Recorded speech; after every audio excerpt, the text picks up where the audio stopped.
how it's going to happen this. We totally we won't have any say in it. We won't have votes about do we want the digital euro or not. That's not something we do in the European Union, vote about things. It's like, here it is. Yeah, that's the way it is. Well, my main concerns, there are a few. I mean, first of all, we are at the mercy of the central bank. When they say you don't have any interest rates now, or we go into negative interest rates, no way you can escape the system anymore if you only have your digital euros with ECB.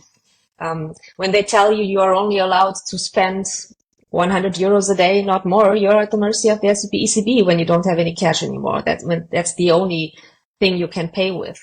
Or we had when you look at COVID, what they did during the COVID times, how they treated people. We had curfews here in Germany. You weren't allowed to go to the restaurants if you're not vaccinated.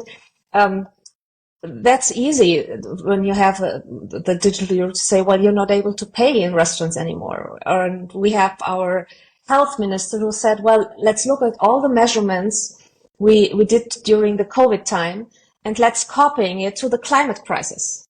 So we can use all the things we had, then all the laws we had then, and make it, update it for the climate crisis. So if you say, like, yeah, I want to book a flight to El Salvador, it's like, well, now look at the carbon dioxide you have there, no allowed to book that flight, no allowed to pay for that.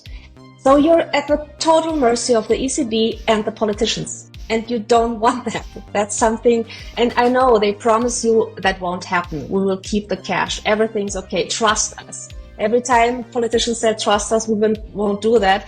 Please do the opposite. Yeah, don't believe them. I'm in the system now for 7 years. I'm a member of the parliament now for 7 years. And when I learned something, it's like, don't trust them. If they tell you, no, it's not a problem, it will be a problem.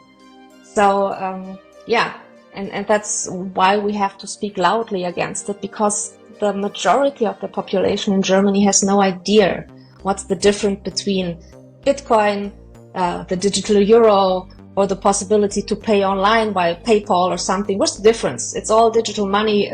So we have to make it very clear what the difference is, and that Bitcoin is the solution for the problem called CBDC.